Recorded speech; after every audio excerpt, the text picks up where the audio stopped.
Good afternoon. Welcome to the NYNJPA weather forecast for July 27th, 2014. This is a first. I am on the video for the first time in ever.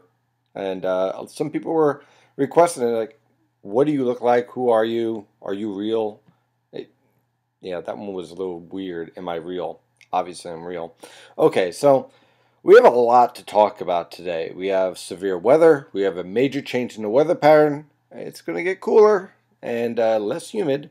And we also have a very dynamic situation setting up for this evening. It looks quiet right now. It probably won't be by the time we get to about 8, 9 o'clock tonight, and especially around midnight. So let's dive into all the model guides. We'll take a look and see exactly what we're going to be working with. And I'll explain exactly what is going to cause a lot of active severe weather for this evening. So let's get right to it and take a look at the latest model guidance. Okay, so first we're going to start with the observations as we always do, and we have temperatures that range quite a bit. I think you could tell where the warm front is located. In Connecticut, we have mid to upper 70s, and also along Long Island. Now, that's where our stable air mass is located, and I'm going to show you that in just a moment. The rest of the New York City and Philadelphia metropolitan area is what I would call soupy, muggy, uncomfortable, with temperatures in the mid to upper 80s and dew points in the upper 60s to lower 70s, a few lower to mid 60s over here. It's definitely an uncomfortable environment in place, but it's not oppressive. It certainly supports the potential for showers and thunderstorms, but nothing's really developed yet.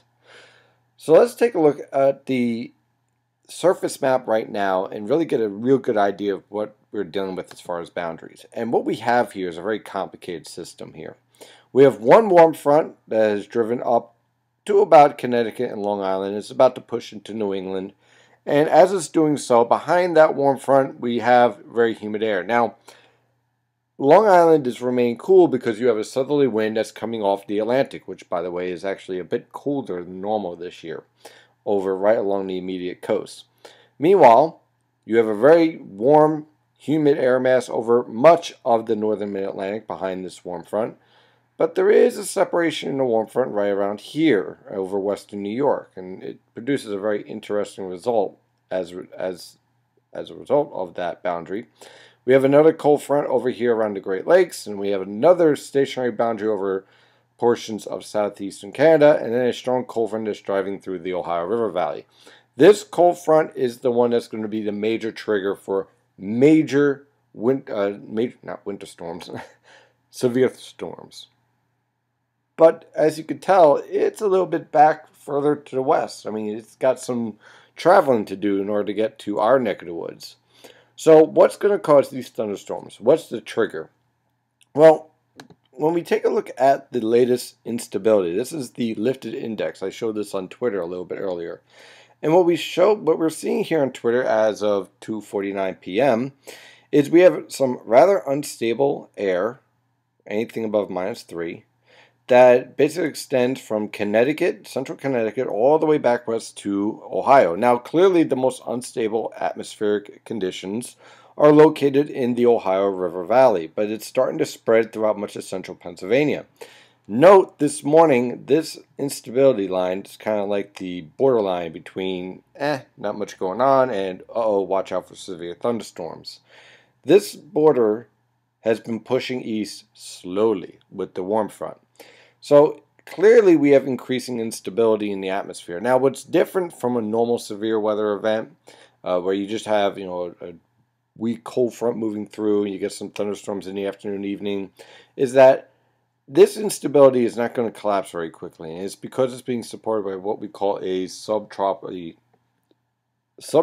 jet stream, a low-level jet stream, I'm sorry. What that basically is that it's a jet stream at about 850 millibars that's transporting heat and moisture into your location. It enhances or becomes stronger in the evening hours, which also happens to be when these strong to severe thunderstorms are moving through. But I noticed something very interesting in the observations. See this is precipitable water. Now, we've seen this before, I've shown this before. When you start getting into these dark green areas, that means there's a lot of moisture to work with. But notice we have this dry pocket here over southwestern New York and north central Pennsylvania. This is interesting to me because this is a residue of a previous thunderstorm complex from earlier this morning. And what it's doing is setting up some very interesting boundaries here all over eastern Pennsylvania and western New Jersey. Now, these boundaries, depending on how they interact with the atmosphere overall, could either enhance or suppress thunderstorm development. Now, right now it's quiet because there's no trigger. There's nothing to kickstart everything. But all you need is one strong little disturbance and things get very interesting this evening. So what this is telling me here is that we're dealing with an environment that has a lot of triggers that could work for and against each other, and it's a very dynamic atmosphere, and one that over southern New Jersey and central New Jersey at the very least is moisture saturated. So I think the environment that we're setting up here is strengthening severe thunderstorms in the evening here over eastern Pennsylvania and western New Jersey, and then very heavy rainfall potential over Connecticut, Long Island, the New Jersey coast, New York City metro. This is interesting to me because what it's telling me is that there's a lot of moisture for these thunderstorms to pull into it along the coast.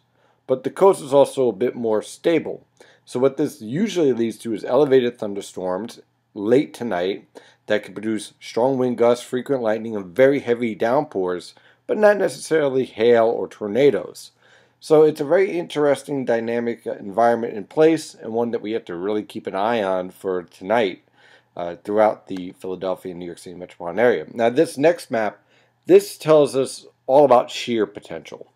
Shear just isn't about tornadoes. A lot of people focus on shear for tornadoes, which, hey, they should. But it also tells us whether there's a potential for mesolows to develop within these thunderstorms, little tiny lows. And these little tiny lows can enhance rainfall, hail production, and also the potential for more frequent lightning. Usually they're associated with some very intense thunderstorms. Now clearly, the strongest shear is currently out here in the Ohio River Valley. That's where you already have your tornado watch. Very dynamic and impressive scenario setting up here in the Ohio River Valley, that is for sure. However, notice that we are seeing increasing shear developing over the Philadelphia and New York City metropolitan area.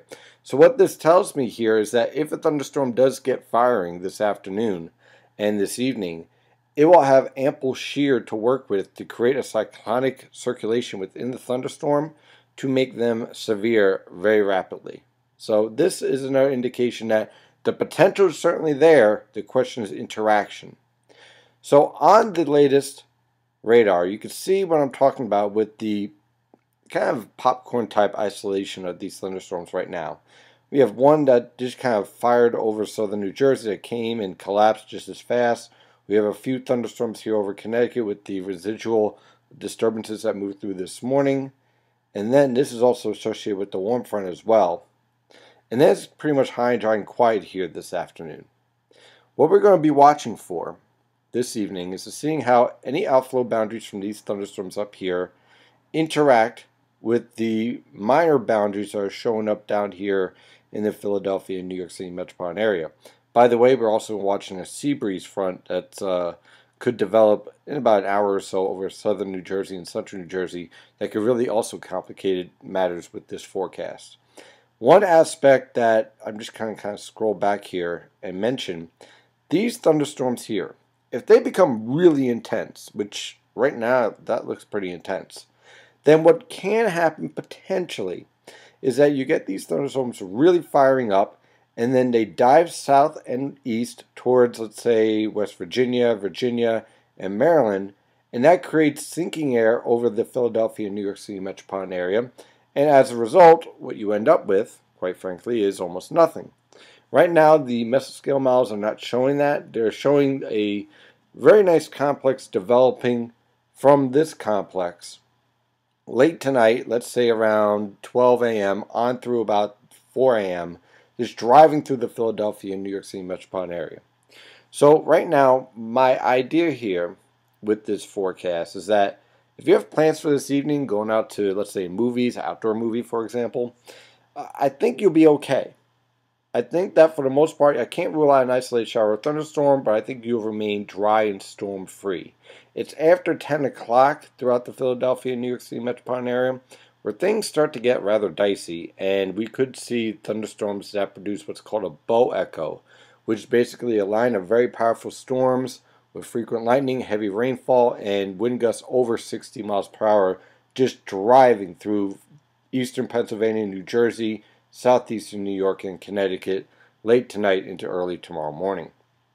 Finally, I also want to, well, not finally, but I also want to show the visible satellite picture, which kind of show like we are seeing some clearing setting up and definitely a cumulus field developing out here over eastern Pennsylvania. And one of the things we'll have to watch out for is any one of these boundaries, like this boundary right here is pretty interesting to watch, and kind of this gravity wave just kind of pushing back towards portions of western Pennsylvania. These little boundaries, they can interact, and when they do, well, they can produce a little isolated thunderstorm that could be rather intense. So here's that dry pocket influence. So look at it, it's kind of just meandering over northern Pennsylvania and southeastern New York eventually, associated also with a mid-level disturbance. And then here, of course, is our strong cold front that is driving through Indiana and Ohio. So there's a lot to consider here with these boundaries. And then on the water vapor satellite picture, well, that's even more interesting. This is what you could clearly see the jet streak here and the strong disturbance. This is pretty impressive. And here's our upper level low associated with this whole trough. You can see all these disturbances just interacting with this entire pattern. So this is what I'm going to be watching for this evening. This just explodes, drives through Pennsylvania very rapidly. Remember, we have a very strong jet streak here. In fact, let me show this. That's pretty impressive, that jet streak. So we have diffluence in what's called diffluence and divergence of aloft, which basically means the air is spreading, so that means air is rising over much of the eastern United States.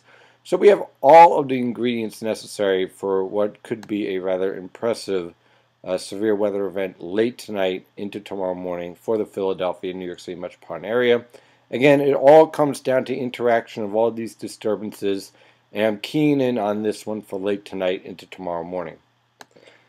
Finally, looking at the latest model counts from the Penn State EWOL website. Again, for tonight, that cold front approaches. It will drive through the Philadelphia and New York City metropolitan area tomorrow morning. Temperatures obviously today are in the mid to upper 80s for many locations. By tomorrow morning, we're looking at upper 60s to lower 70s for lows. Now, on Monday, conditions improve a little bit here. Now, what we have here setting up is that cold front is going to be exiting off the coast, which is great news. And with that cold front exiting off the coast, you end up with clearing skies from west to east. So on Monday afternoon, look for falling humidity, scattered cloud cover by the afternoon, high temperatures in the lower to mid 80s. Not too bad, a little bit below normal for this time of year, but not incredibly below normal. For Tuesday, Wednesday, Thursday, and even Friday, generally we're dealing with high pressure and control. Can't rule out an isolated shower here or there with a passing disturbance, but really no widespread severe or strong thunderstorm outbreaks, and that could even continue on through Saturday with generally tranquil weather conditions. Now again, in the mid-levels, you got some pockets of moisture here. Thus, those disturbances are going to be rotating through. You can see that here and here and here. So what we're going to be dealing with these little disturbances are isolated showers, not widespread heavy rain events or anything of that nature, with otherwise clear skies to scattered cloud cover outside those disturbances. Temperatures are going to be rather cool for this time of year, definitely below normal from beginning to end of this forecast period. So for Tuesday, looking at lows in the mid to upper 50s, we should be in the mid 60s. That's pretty chilly for this time of year. High temperatures in the upper 70s to lower 80s. On Wednesday, mid to upper 50s again for lows. High temperatures in the upper 70s to lower 80s along the coast, lower to mid 80s everywhere else. Rinse and repeat on Thursday, same scenario. Mid to upper 50s for lows, a few lower 60s possible in the urban locations. Lower to mid 80s for highs in many locations in the urban areas, upper 70s to lower 80s along the coast. Friday, once again, upper 50s to lower 60s for lows, upper 70s to lower 80s for highs. And for next Saturday and Sunday, scattered cloud cover again. Can't rule out an isolated shower or thunderstorm again with these passing disturbances. Right now, I'm not looking at anything widespread as far as showers or thunderstorms. Temperatures remaining cool. Once again, our normal should be 65 to 68 for a low and 86 to 88 for a high. And right now, we're looking at upper 50s to lower 60s for lows, a few mid 60s in urban areas, and upper 70s to lower 80s for highs. So very comfortable weather on the way after we get rid of all these showers and thunderstorm threats for tonight. And then this upcoming week is going to be very comfortable. That is your forecast discussion for today. Of course, I'm your meteorologist, Stephen DiMartino. Follow latest weather information at nynjpaweather.com and nynjpaweather on Twitter, Facebook, Google+, and LinkedIn. Have a wonderful day, and as always, stay safe out there.